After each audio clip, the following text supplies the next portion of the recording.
अकबर के निकट एक गांव देवीपुर में शमशेर नामक एक किसान अपने परिजनों के साथ कुछ दिनों के लिए गांव से बाहर जा रहा था। शमशेर को चिंता थी कि उसके पीछे उसके घर-बार, जायदाद की रक्षा कैसे होगी। शमशेर की पत्नी ने उसे सुझाया, चिंता क्यों करते हो? पड़ोस में जो सुलेमान भाई हैं, उनके पास हम लोग अपनी सभी मूल्यवान चीजें छोड़ जाएंगे। लौटेंगे तो उनसे ले लेंगे। रही बात घर और जमीन की तो इन्हें कोई चुरा ही नहीं सकता। दूसरे दिन पत्नी की सलाह पर शमशेर आखिर सुलेमान के घर गया।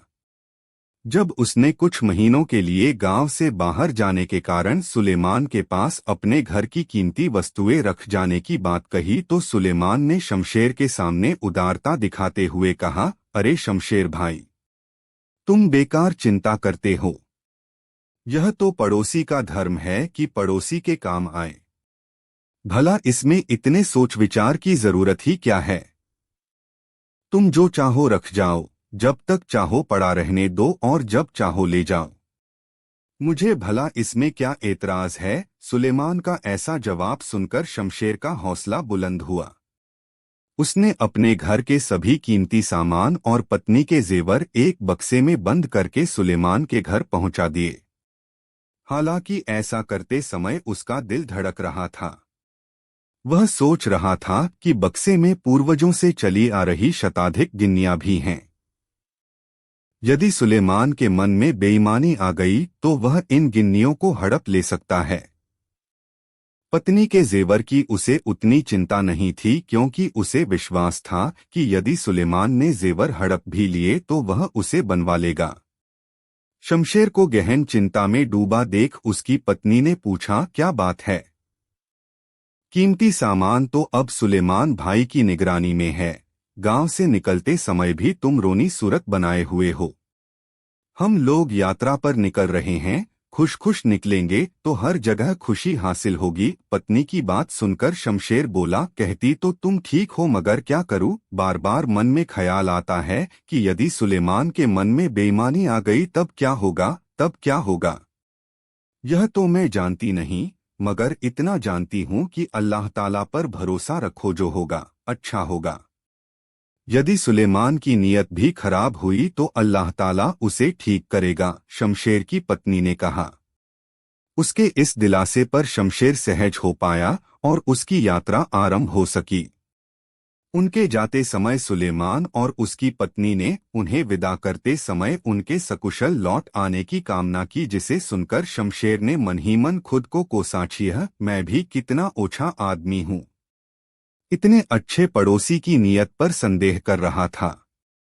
कुछ देर के बाद शमशेर की पत्नी ने भी शमशेर से कहा, देखा आपने, सुलेमान भाई और उनकी पत्नी किस कदर हमारी सकुशल वापसी की कामना कर रहे थे।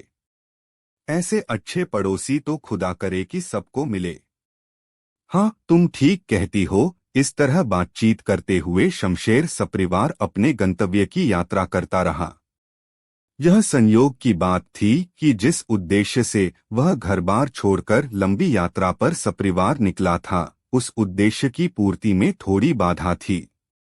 बात हर बार अगले हफ्ते या अगले महीने पर टल जाती थी और इस तरह शमशेर अपने निश्चित समय पर देवीपुर नहीं लौट पाया। इस बीच सुलेमान अपनी दिनचर्या में लगा हुआ था। उसे न तो शमशेर की याद आई, न उसके परिवार की। एक दिन सुलेमान की पत्नी अपने घर की सफाई में व्यस्त थी, तब उसने शमशेर के बक्से की भी झाड़पोंछ की। बक्से की झाड़पोंछ करते समय उसने बक्से को जरा सा खिसकाकर ठीक जगह पर रखने की कोशिश की तो उसे लगा कि बक्सा बहुत भारी है। रात को उसने अपने पति सुलेमान से कहा, अजी, ये जो शमशेर भाई अपने परिवार के साथ परदेस गए, उनका तो अतापता ही नहीं है। उन्हें तो अब तक आ जाना चाहिए था। अरे हाँ, उसे आ तो जाना चाहिए था। पता नहीं कहाँ गया है और किन परिस्थितियों में है। सुलेमान ने कहा, कहीं उनके साथ कोई दुर्घटना न हुई हो। सुलेमान की पत्नी ने शंका जताई, नहीं नहीं, ऐसा न सोचो। विलंब के कुछ और कारण भी तो हो सकते हैं। सुलेमान ने कहा, जानते हो, वे लोग जो बक्सा रख गए हैं, उसमें न जाने क्या क्या रखा हुआ है। आज जब सफाई करते समय मैंने वह बक्सा सरकाना चाहा तो लगा कि वह बहुत भारी है। जरूर उस बक्से में बहुमूल्य चीजें भरी हुई हैं। सुलेमान की पत्नी ने कहा, मैं नहीं जानता कि बक्से में क्या है। पड़ा रहने दो। क्या करना है जानकर कि उस बक्से में क्या है? जिसका है वह उसे ले ही जाएगा, सुलेमान ने कहा। इस तरह कुछ दिन और बीत गए। सुलेमान की पत्नी जब भी घर की सफाई करती उसके मन में सवाल उठता, इस बक्से में क्या है? और वह सुलेमान से कहती, जरूर इस बक्से में बेशकीमती चीजें भरी पड़ी हैं। सुलेमान हमेशा की तरह पड़ा रहने दो कहकर पत्नी की आशंकाओं को नजरअंदाज कर देता। लेकिन धीरे धीरे सुलेमान के मन में उस बक्से के प्रति मोह पैदा हो गया। लगभग साल भर का समय परदेश में बिताकर शमशेर सिंह का परिवार वापस देवीपुर चला आया। जिस दिन शमशेर सिंह आया उस दिन ही उसने सुलेमान से भेंट की। दोनों पड़ोसियों के बीच दुआ सलाम हुआ। फिर दोनों अपने अपने काम में लग गए। शमशेर सिंह की पत्नी घर की सफाई में लग गई। एक हफ्ते तक घर को व्यवस्थित करने में शमशेर अपनी पत्नी का हाथ बटाता रहा। जब घर पूरी तरह व्यवस्थित हो गया तब शमशेर सिंह की पत्नी ने पति से कहा, अब जाओ और सुलेमान भाई से अपना बक्सा मांगकर ले आओ। शमशेर अपना बक्सा लेने जब सुलेमान के पास पहुंचा तब सुलेमान ने बनावटी आश्चर्य दिखाते हुए कहा, कौन सा बक्सा? मुझे तो तुमने कोई बक्सा ही नहीं दिया।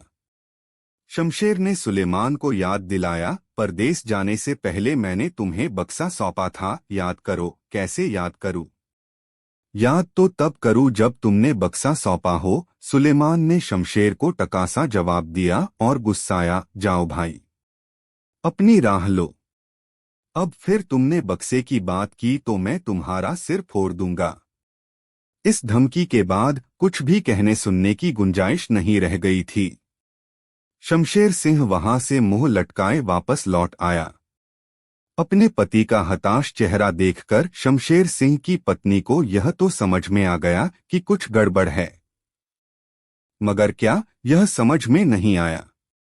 उसने पूछा, क्या हुआ? होना क्या था? सुलेमान के मन में लोभ समा गया है। वह कह रहा है कि हमने उसे कोई बक्सा दिया ही नहीं। या अल्लाह! शमशेर की पत्नी ने अपने कलेजे पर हाथ रख लिया।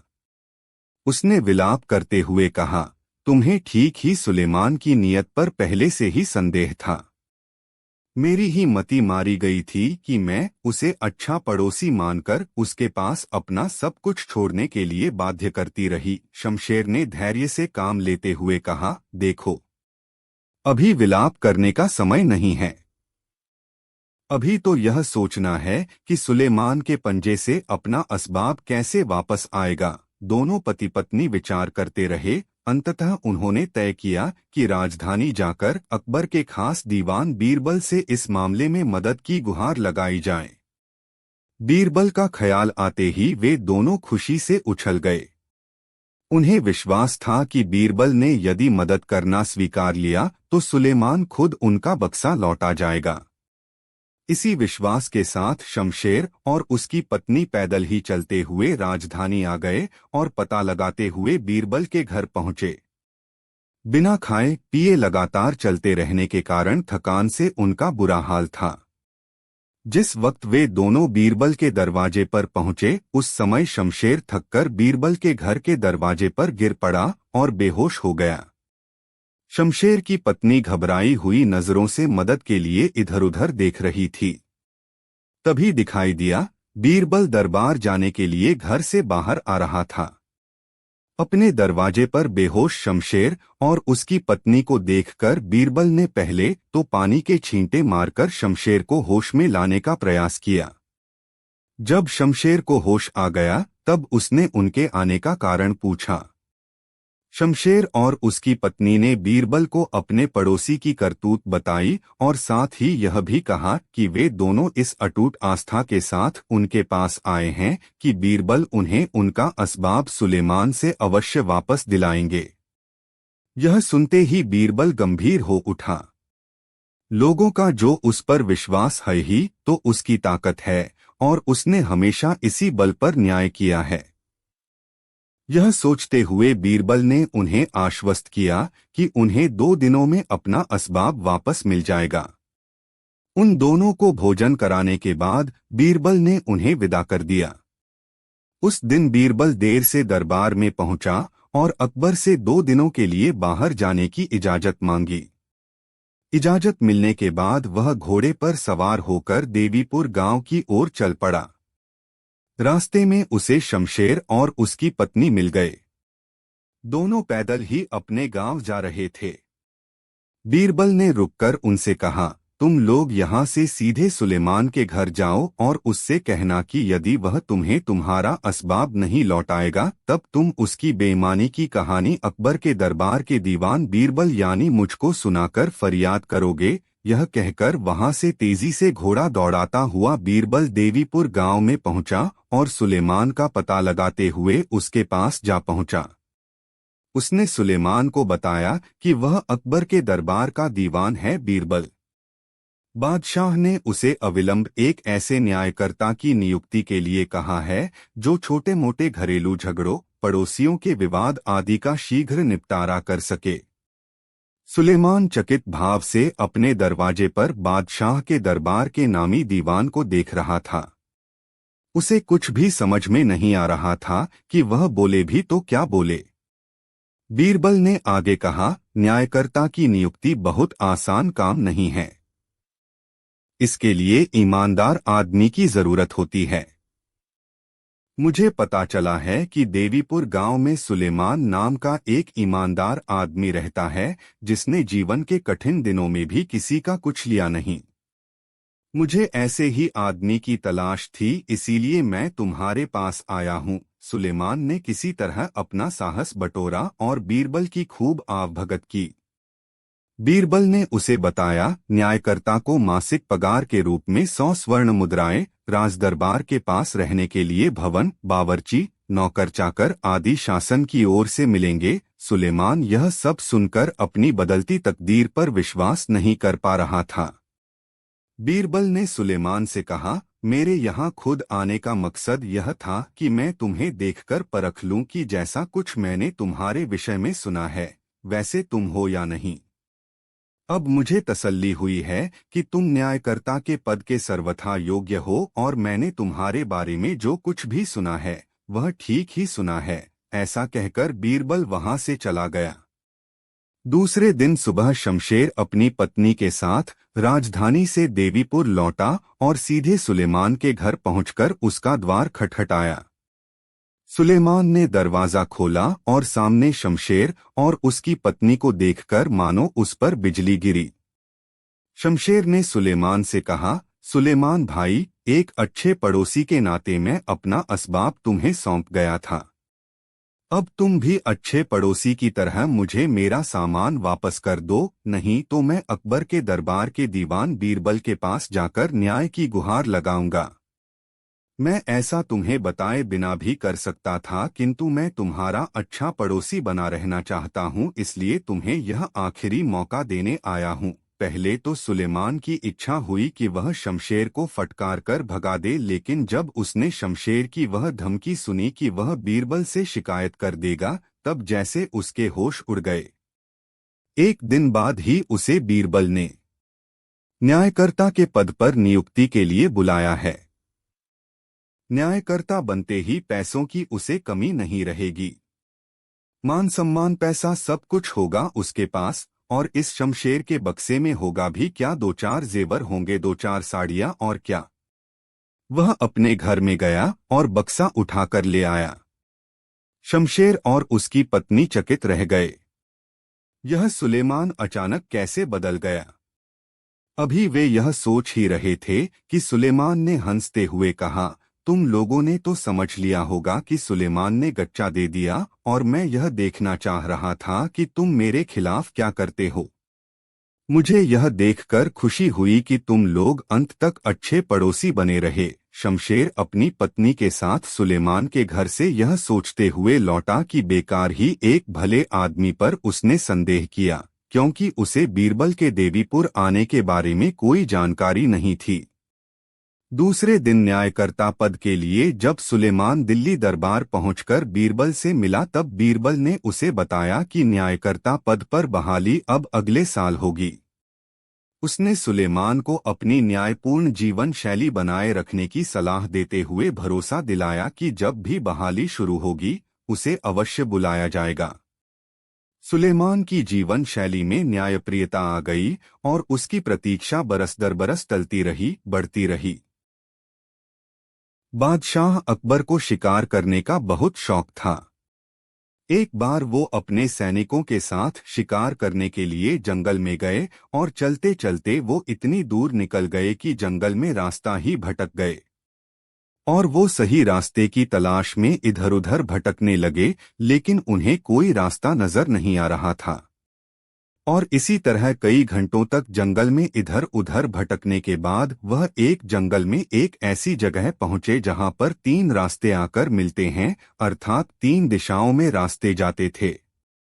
यह देखकर बादशाह अकबर सोच में पड़ गए और वह सोचने लगे कि सही रास्ता कौन सा है, और उन्होंने अपने सैनिकों से कहा कि आगरा के लिए इनमें से कौन सा रास्ता चुनना चाहिए। लेकिन अब यह सैनिकों के भी समझ में नहीं आ रहा था, क्योंकि वह तीनों रास्ते एक जैसे ही दिखाई दे रहे थे। तभी उन्हें एक युवक उधर आता हुआ दिखाई दिया और सैनिकों ने उसे अपने पास बुलाया तो अकबर ने उस युवक से पूछा कि बताओ इनमें से कौन सा रास्ता आगरा को जाता है। तभी युवक मुस्कुराते हुए कहने लगा, महाराज रास्ता भला कभी चलता है। उसकी बात सुनकर सैनिक भी भौंचक के रह गए। उन्होंने सोचा बादशाह अकबर के सामने इस युवक ने ऐसा जवाब क्यों दिया और उसकी हिम्मत कैसे हुई, और अब वो सब बादशाह की तरफ देखने लगे। तभी युवक की बात सुनकर बादशाह अकबर जोर से हंस पड़े और कहने लगे, शाबाश युवक, बड़े हाजिर जवाब हो तुम और काफी समझदार भी। मान गए तुम्हारी बात में दम है। अच्छा, तुम्हारा नाम क्या है? जी युवक बोला, महेश दास। और आप कौन हैं और आपका क्या नाम है? तो अकबर ने कहा, मैं अकबर हूँ, हिंदुस्तान का बादशाह। मैं तुम्हारी बुद्धिमानी से बहुत प्रसन्न हूँ और मुझे अपने दरबार में तुम्हारे जैसे बुद्धिमान इंसान चाहिए। आथ ये लो मेरी अंगूठी, इसे लेकर तुम मेरे दरबार में आना ताकि वहां मैं तुम्हें पहचान सकूं। इसके बाद अकबर ने युवक से कहा कि अब आगरा जाने का सही रास्ता बताओ। तो युवक ने तुरंत सही रास्ता बताया और बादशाह अकबर का अभिवादन करके अपने घर की ओर चल पड़ा। और घर आने के बाद अब वो बादशाह से मिलने की तैयारी करने लगा। कुछ दिनों बाद महेश दास अकबर से मिलने के लिए आगरा जा पहुंचा। जब वो राजमहल में पहुंचा तो वहां के द्वारपाल ने उसके मैले कुचेले वस्त्र और दीनहीन हालत देखकर उसे द्वार पर ही रोक लिया और अंदर प्रवेश नहीं करने दिया। इस पर जब महेश दास ने अपनी पूरी बात द्वारपाल को बताई तो उन्होंने समझा कि वो युवक राजा से इनाम लेने के लिए आया है। तो द्वारपाल ने कहा कि वो उसे एक ही शर्त पर अंदर जाने दे सकता है, यदि वो राजा से मिले इनाम में से आधा हिस्सा उसे दे तो।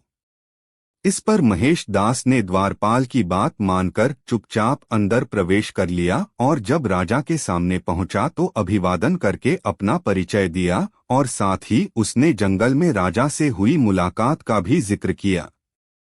युवक की ये बात सुनकर अकबर को उस दिन की याद ताजा हो आई। बादशाह अकबर उस युवक पर एक बार फिर प्रसन्न होकर कहने लगे, युवक, मैं तुम्हारी उस मुलाकात से काफी प्रसन्न हूँ। आथ मैं तुम्हें इनाम देना चाहता हूँ। अब बताओ तुम्हें क्या चाहिए इनाम में? तो युवक ने कहा, महाराज मुझे इनाम में 50 कोड़े चाहिए। यह सुनकर राजा के साथ सभा में मौजूद सभी सदस्य हतप्रभ रह गए कि इसने ये क्या मांग लिया। तभी दरबारियों में से किसी एक ने कहा, अरे युवक, ये तुमने क्या मांग लिया इनाम में? अरे तुम हिंदुस्तान के बादशाह अकबर के दरबार में आए हो, यहाँ तुम्हारी हर मांग पूरी होगी, तुम हीरे जवाहरात कुछ भी मांग सकते हो। तभी अकबर ने कहा, ये तुमने क्या अजीबोगरीब इनाम मांगा है, जरा बताओगे इसके पीछे की असली वजह क्या है? तो युवक ने द्वारपाल की वो सारी बात बादशाह को बता दी। इस पर अकबर बेहद गुस्सा होकर बोले, उस द्वारपाल को तुरंत हाजिर किया जाए यहाँ। इसके बाद बादशाह ने उस द्वारपाल को 50 की बजाय 100 कोड़े मारने का आदेश दिया। युवक की इस समझदारी ने एक बार फिर बादशाह अकबर को खुश कर दिया और वो कहने लगे, महेशदास, आज मैं एक बार फिर तुम्हारी बुद्धिमानी से काफी प्रसन्न हूँ। इसलिए आज मैं तुम्हें अपना दरबारी घोषित करता हूँ और आज से तुम बीरबल के नाम से जाने जाओगे। सभा में मौजूद कुछ दरबारियों को बादशाह की ये बात रास नहीं आई और वो नहीं चाहते थे कि महेशदास जैसा कोई भी व्यक्ति सभापति चुना जाए। इसलिए उनमें से किसी एक ने चालाकी से बादशाह से कहा, जहां पनाह, आपकी बात का मैं बिल्कुल खंडन नहीं करना चाहता, परंतु आपने ये निर्णय थोड़ी जल्दीबाजी में लिया है। मैं समझता हूं कि इस युवक की थोड़ी बहुत परीक्षा और ली जाए ताकि ये बात पक्की हो सके कि वास्तव में ये दरबारी बनने लायक है या नहीं। इस पर बादशाह ने कहा, ठीक है, अगर आपको लगता है तो आप ही स्वयं इसकी परीक्षा क्यों नहीं ले लेते। आप प्रश्न पूछिए जो भी आप इससे पूछना चाहते हैं और फिर देखते हैं कि क्या महेशदास को वास्तव में दरबारी बनाना चाहिए या नहीं। इसके बाद पूरे दरबार में एकदम खामोशी छा गई और सब उत्सुकता से ये जानने को बेताब थे कि अब आगे क्या होगा।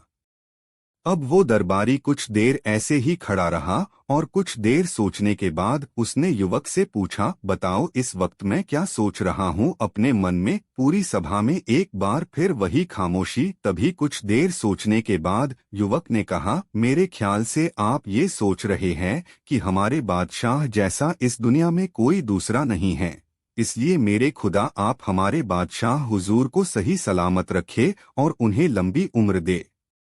अब यह देखकर अकबर मंद मंद मुस्कुराने लगे और उत्सुकता से उस दरबारी से पूछा कि क्या आप सच में ऐसा ही सोच रहे थे। अब उस दरबारी के पास हाँ बोलने के अलावा कोई और रास्ता नहीं था, क्योंकि ना बोलकर वो बादशाह के गुस्से का शिकार नहीं होना चाहता था। इसलिए अब उसने सबके सामने ये कबूल कर लिया कि वो युवक महेशदास बिल्कुल सही कह रहा है और सच में मैं यही सोच रहा था। युवक की इस चतुराई ने एक बार फिर राजा को प्रसन्नता हुई और अब उन्होंने एक बार फिर सबके सामने महेशदास को नया सभापति घोषित कर दिया और अब वो युवक बीरबल बनकर बादशाह अकबर की सेवा में लग गया। अकबर अच्छे बादशाह थे। सौंदर्य प्रियता भी उनमें कूट कूट कर भरी हुई थी। उनकी कई बेगमें थीं। छोटी बेगम बहुत खूबसूरत थी।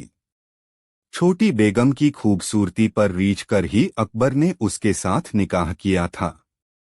जैसा कि होता आया है, अकबर से विवाह होते ही छोटी बेगम के रिश्तेदार बादशाह के महल का चक्कर लगाने लगे। कभी छोटी बेगम के जन्मदिन के बहाने तो कभी ईद और बकरीद के बहाने। अकबर मेहमानवाज भी थे। उनका शाही दस्तरखान भी मशहूर था, जिस पर तरह तरह के पकवान परोसे जाते थे। अटूट लंगर सा चलता रहता था। छोटी बेगम के रिश्तेदारों के आने जाने पर अकबर ने कभी कोई पाबंदी नहीं लगाई थी। दूसरी तरफ अकबर के दरबार में बीरबल का कद लगातार बड़ा होता जा रहा था। बादशाह अकबर प्रायः बीरबल से सलाह लेकर ही कोई फैसला लेते थे। बीरबल की बढ़ती अहमियत से अन्य दरबारी परेशान थे। वे चाहते थे कि किसी तरह बीरबल को अकबर की नज़र से गिरा दिया जाए ताकि अन्य दरबारियों को भी अपनी मेधा क्षमता दिखाने का अवसर मिल जाए। इसी दौरान छोटी बेगम के बार बार कहने से अकबर ने छोटी बेगम के भाई फैयाज को अपने दरबार में नियुक्त कर लिया। फैयाज के दरबार में आ जाने से दरबार का बीरबल विरोधी खेमा उसे महत्व देने लगा। इस खेमे का हर दरबारी फैयाज से ऐसा बर्ताव करता मानो वह बहुत तेज दिमाग हो। ये दरबारी उससे छोटी छोटी समस्याओं का हल पूछते और जब फैयाज उन्हें हल सुझा देता तब वे उसकी तारीफ करते, हुजूर फैयाज साहब, आपके जैसे जानकार इंसान को तो इस दरबार का मुख्य दीवान होना चाहिए। अमूमन फैयाज की इस तरह की तारीफ अनेक दरबारियों ने की थी। रोज रोज दरबारियों से एक ही तरह की बात सुनकर फैयाज को यह गलतफहमी होने लगी कि उसमें ऐसा हुनर है जिससे वह इस दरबार का दीवान नियुक्त हो सकता है। उसे इस बात का जरा भी एहसास नहीं था कि दरबारी जानबूझकर एक योजना के तहत उसकी तारीफ करते हैं और दरबार में उसे बीरबल के विरुद्ध आजमाना चाहते हैं। ईद का मौका था। फैयाज अकबर के नए महल में छोटी बेगम से मिलने गया था। यह नया महल अकबर ने छोटी बेगम के लिए बनवाया था। महल की शानो शौकत देखकर फैयाज की आंखें चौंधिया गईं। ऐशो आराम की चीजों से भरे इस महल को देखकर उसकी हसरतें भी अंगड़ाइयां लेने लगीं। उसने सोचा उसकी बहन कितनी किस्मत वाली है कि उसकी सुख सुविधाओं के लिए हर जरूरी चीज उसके पास उपलब्ध है। शानदार महल में रहती है।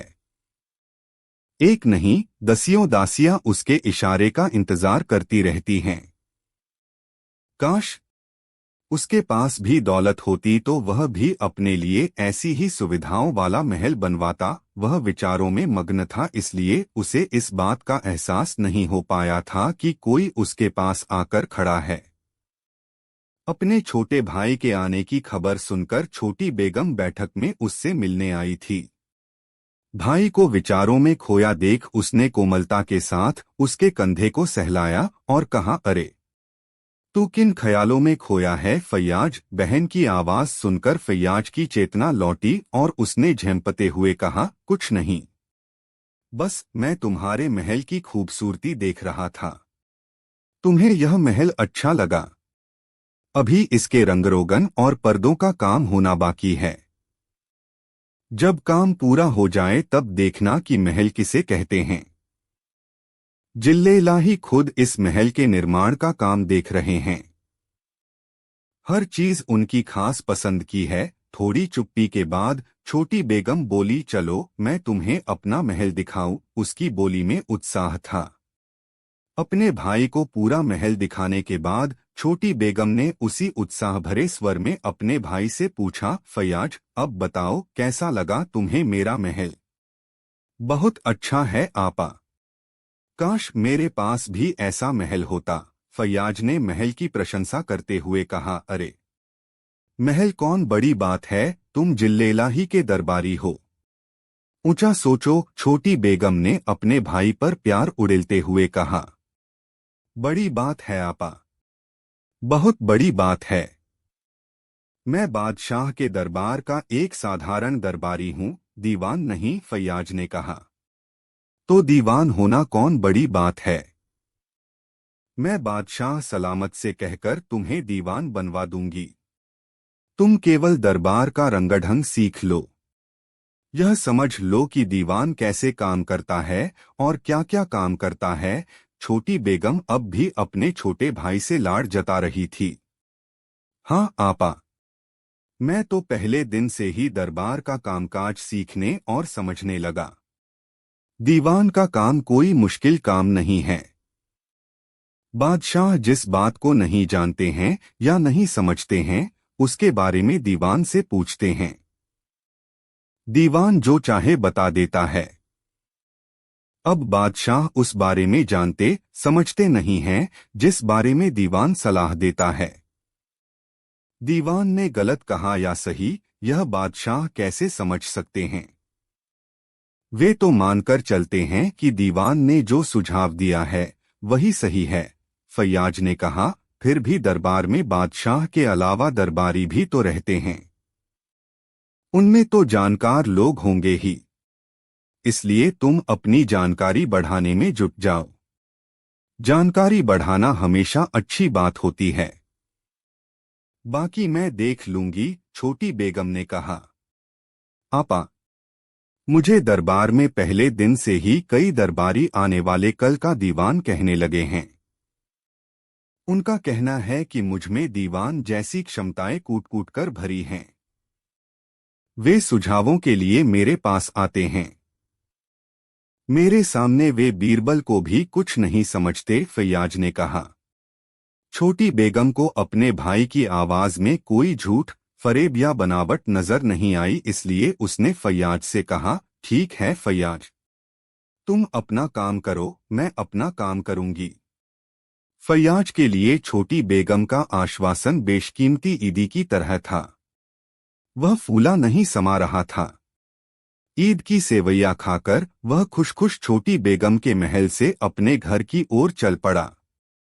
वह बहुत खुश था क्योंकि एक तरह से छोटी बेगम ने उसे दीवान बनवा देने का भरोसा सा दे दिया था। दूसरे दिन जब फैयाज दरबार गया तो उससे एक दरबारी ने कहा, फैयाज साहब, मैं यदि आपकी जगह होता तो अब तक बीरबल का पत्ता साफ करा देता और उसकी जगह में बैठता। आप में इतनी काबिलियत है मगर लगता है कि आप में तरक्की करने की भूख नहीं है। फैयाज ने झेंपे स्वर में कहा, भाई साहब, यह आपकी जर्रानबाजी है वरना मुझ में क्या काबिलियत है। इस दरबार में तो एक से बढ़कर एक काबिल लोग हैं। यह अपने बीरबल को ही देखिए। उनकी काबिलियत की बदौलत उनका नाम मुल्क में ही नहीं, मुल्क के बाहर भी है। उस दरबारी ने कहा, अजी, आप भी किसका नाम ले बैठे फैयाज साहब, अपनी तुलना भी की तो बीरबल से। अजी कहाँ आप और कहाँ बीरबल, आप पर तो उस जैसे 100 बीरबल निछावर कर दूं। यह मेरी ही नहीं, मेरे सभी दोस्तों की भी राय है। भरोसा नहीं होता न मेरी बात पर तो लीजिए, मैं शमशेर सिंह से पूछकर दिखाता हूँ। उसने दरबार में प्रवेश कर रहे एक दरबारी को आवाज दी, भाई शमशेर, जरा इधर आना। शमशेर सिंह मुस्कुराते उनके पास पहुंचा तो उस दरबारी ने उससे पूछा, हाँ भैया शमशेर, जरा बताना तो अपने दरबार का दीवान किसे होना चाहिए। शमशेर ने सबसे पहले प्रश्नकर्ता की ओर मुस्कुराते हुए एक भरपूर दृष्टि डाली और उसके बाद बहुत शांत स्वर में कहा, मेरी नजर में तो यहाँ दीवान बनने के लायक केवल फैयाज साहब हैं, बीरबल तो इनके पासंग भी नहीं ठहरता। मगर फैयाज साहब दीवान बनने की न जाने क्यों कोशिश नहीं करते। सच कहूं, यदि मैं बादशाह का साला होता तो अब तक अपने लिए दीवान का पद सृजित करवा लेता। हैं, क्यों मजाक कर रहे हैं शमशेर साहब, फैयाज ने खुश होते हुए कहा। इन लोगों की बातचीत अभी जारी रहती मगर इस बीच ही दरबार में अकबर आ गए और सभी दरबारी अपनी अपनी जगह पर जाकर बैठ गए। दरबार के रोजमर्रे का काम होने लगा। इस तरह कुछ दरबारियों ने एक सूत्र होकर फैयाज का कान भरना शुरू कर दिया कि बीरबल उसकी राह का सबसे बड़ा अवरोध है। बीरबल यदि किसी तरह दरबार से बाहर हो जाए तब दरबार में उसके दीवान बनाए जाने की राह निकल आएगी। दरबारियों द्वारा चढ़ाए जाने पर फैयाज जब भी मौका मिलता छोटी बेगम को उसे दीवान बनवाने का वादा याद दिलाता रहता था। एक दिन उसने छोटी बेगम को जाकर समझाया, देखो आपा, यह बीरबल जब तक दरबार में रहेगा तब तक बादशाह सलामत मेरी तरफ देखेंगे भी नहीं।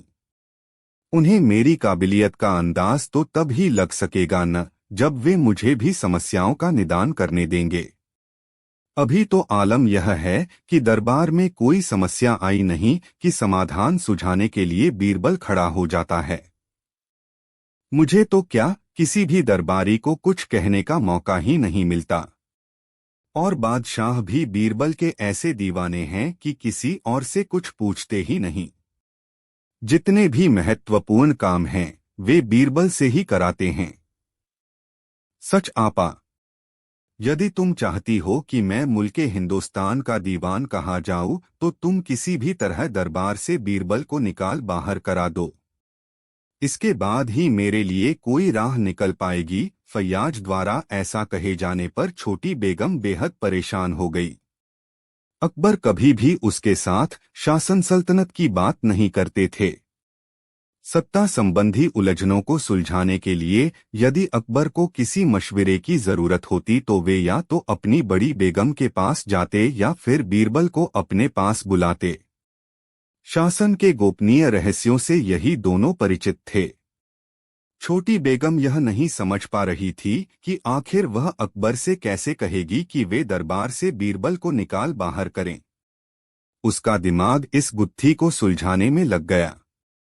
उस दिन छोटी बेगम ने अपने भाई को यह कहकर वापस भेज दिया, ठीक है फैयाज, अब जाओ। मैं देखती हूं कि कैसे तुम्हारी राह का यह कांटा दूर हो। यूं यह काम मुश्किल तो है मगर इंसान चाह ले तो क्या नहीं हो सकता। फैयाज के जाने के बाद भी बेगम के दिमाग में यही बात मचलती रही कि बादशाह सलामत से किस प्रकार यह कहा जाए कि बीरबल को वे दरबार से निकाल बाहर करें। छोटी बेगम अकबर की चहेती बेगम थी।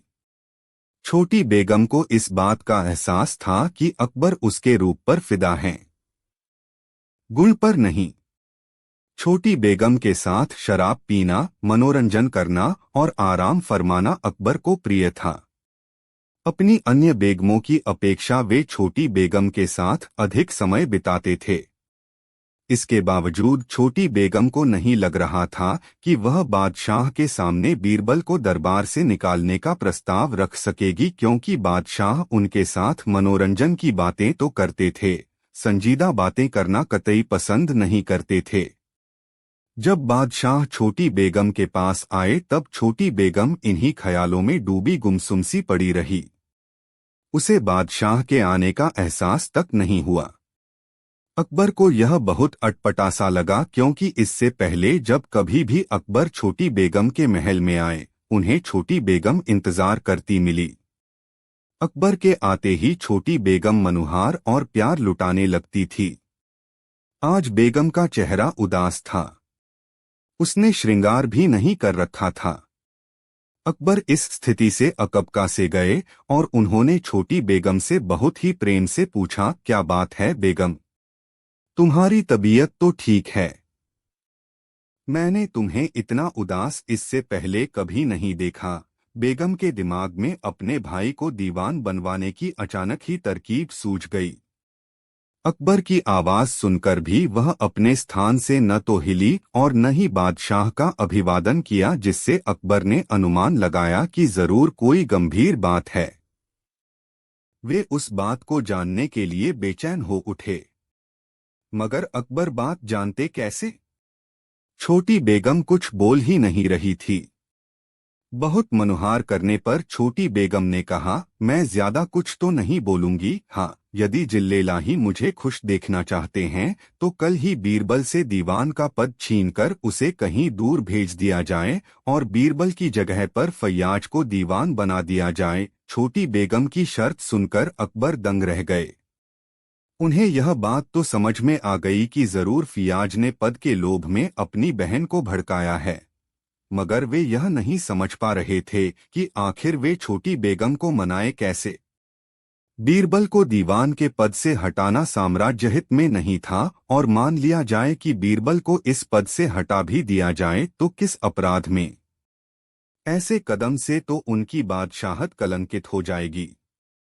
ऐसा सोचकर अकबर ने छोटी बेगम से कहा, छोटी बेगम, मैं तुम्हारे कहने पर बीरबल को दीवान के पद से हटा तो दूंगा, मगर मुझे यह भी बताओ कि उसे किस अपराध में यह दंड दूं?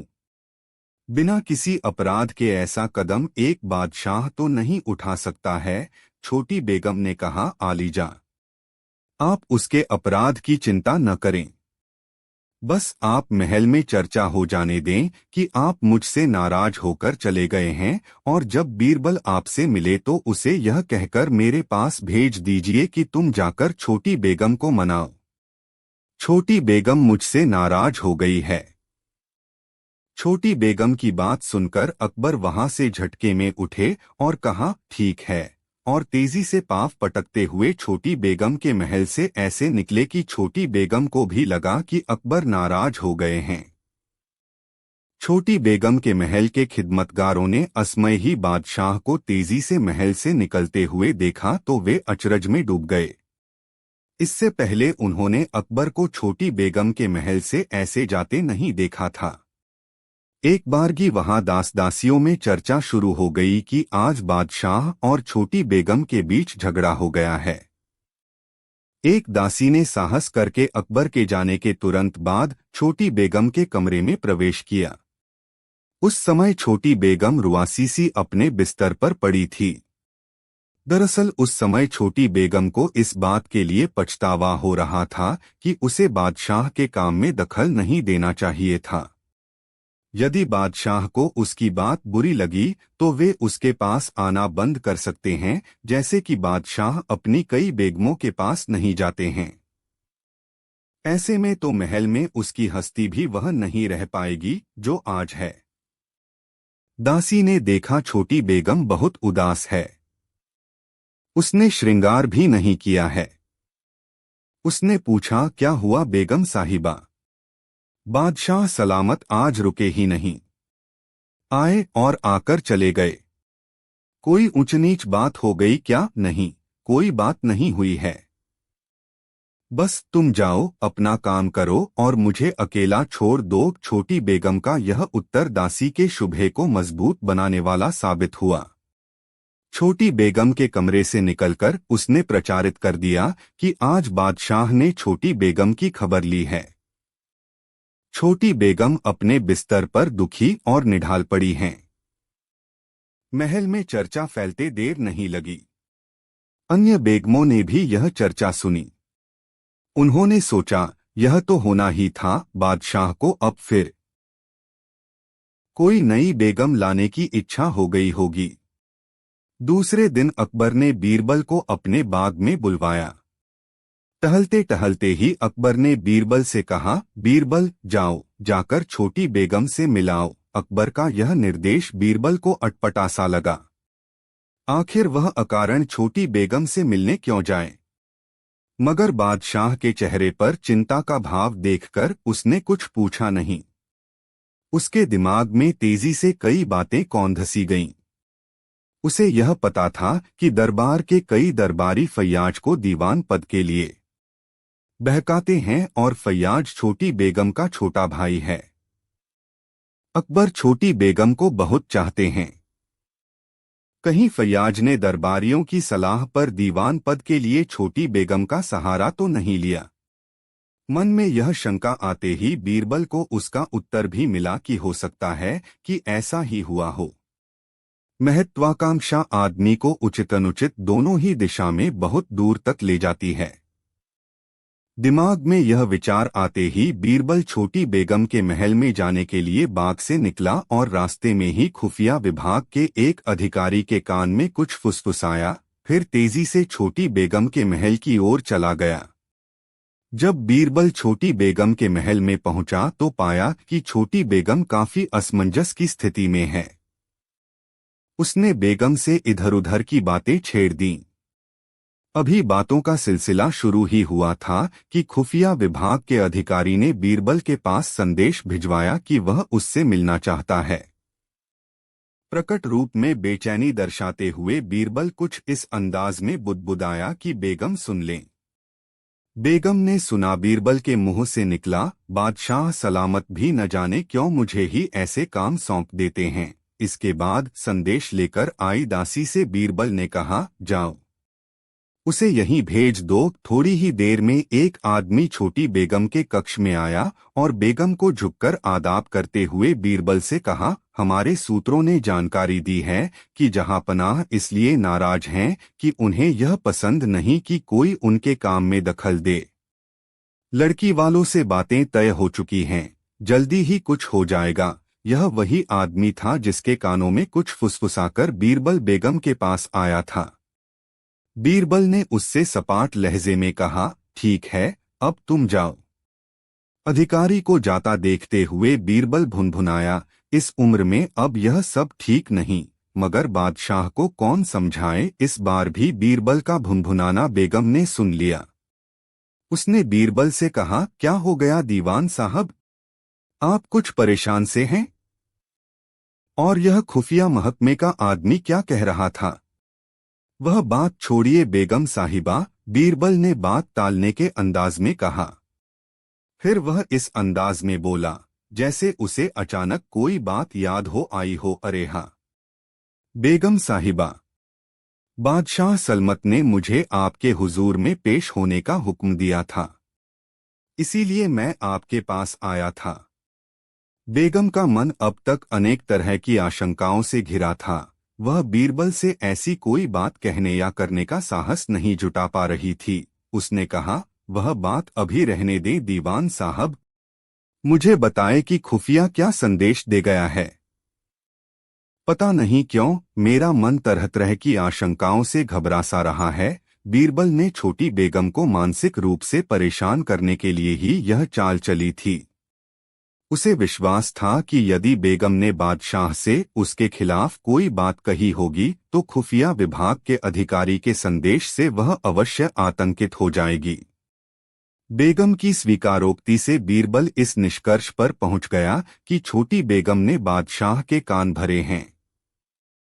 फिर क्या था, उसने तुरंत एक मनगढ़ंत कहानी सुना दी कि बादशाह अब छोटी बेगम के विकल्प की तलाश में हैं क्योंकि छोटी बेगम उनके कामकाज में दखलंदाजी करने लगी हैं।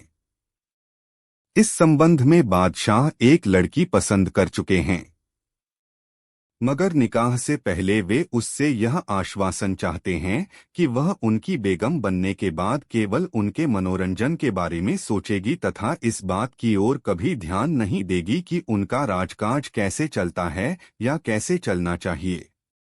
छोटी बेगम को तो जैसे सांप सूंघ गया। उसके मुंह से एक शब्द भी नहीं निकला। उसे फैयाज के दीवान बनने की ख्वाहिश के कारण अब उस पर गुस्सा आ रहा था। खुद पर भी कोफ्त हो रही थी कि बादशाह को आखिर उसने फैयाज को दीवान बनाने की बात क्यों कही। छोटी बेगम को चुप देखकर बीरबल ने पुनः कहा, बेगम साहिबा, मुझे जहांपनाह ने आपके पास भेजा है। आप बताएं क्या हुक्म है। छोटी बेगम ने रुआसे स्वर में कहा, अब उस बात को जाने दे दीवान साहब। मैंने आपकी बुद्धिमानी की बड़ी तारीफ सुनी है। अभी तो आप मुझे कोई उपाय सुझाए कि बादशाह सलामत के दिमाग से निकाह का फितूर निकल जाए।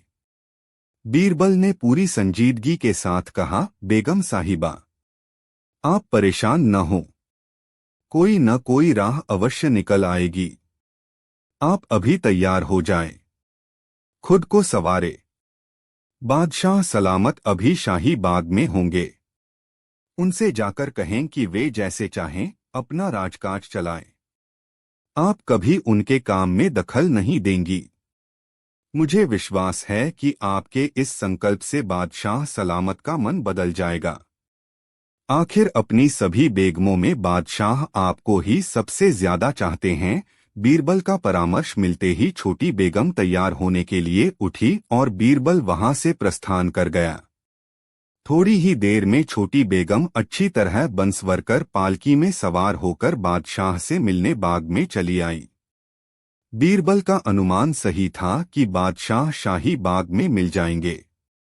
असल में बीरबल की इस समझ का कारण यह था कि शाही बाग में टहलते हुए अकबर ने उसे छोटी बेगम के पास भेजा है तो वे उसकी वापसी का इंतजार भी वहीं कर रहे होंगे। बीरबल की जगह शाही बाग में छोटी बेगम को आया देखकर अकबर चौंक से गए, मगर जल्दी ही उनकी समझ में आ गया कि बीरबल अपना कारनामा कर चुका है। शाही बाग में अकबर के पास पहुंचकर छोटी बेगम बादशाह से यह कहते हुए बिलख पड़ी, मुझे माफ कर दें आलीजा, अब कभी भी मैं आपके राजपाट के मामले में दखल नहीं दूंगी और न कभी फैयाज को दीवान बनाने के लिए कहूंगी। मुझे माफ कर दें और नई बेगम लाने का ख्याल मन से निकाल दें। नई बेगम सुनकर अकबर चौंक गए। उन्होंने छोटी बेगम को समझाने की कोशिश की कि वे कोई नई बेगम लाने की बात नहीं सोच रहे, मगर छोटी बेगम का फफकना जारी रहा। अंत में अकबर ने कहा, देखो छोटी बेगम, यह जो बीरबल है न, वह बड़ा ही शरारती किंतु करामाती आदमी है। उसने तुमसे जो भी कहा वह उसकी शरारत है, इससे अलग कुछ भी नहीं। लेकिन इस शरारत से उसने वह करामात कर दिखाया जिसके लिए मैं कल से ही चिंतित था। उसने तुमसे यह संकल्प करवा दिया कि तुम राजकाज में दखल नहीं दोगी। दरअसल यह जरूरी इसलिए है कि राजकाज की बहुत सी बातें तुम नहीं जानती हो और राजकाज रिश्तेदारी निभाने की भावुकता से तो कतई नहीं चलता। अब तुम महल में जाकर आराम करो और मन से निकाल दो कि मैं कोई नई बेगम लाऊंगा। बेगम बाग से चली गईं और बादशाह अकबर बाग में खड़े मुस्कुरा रहे थे।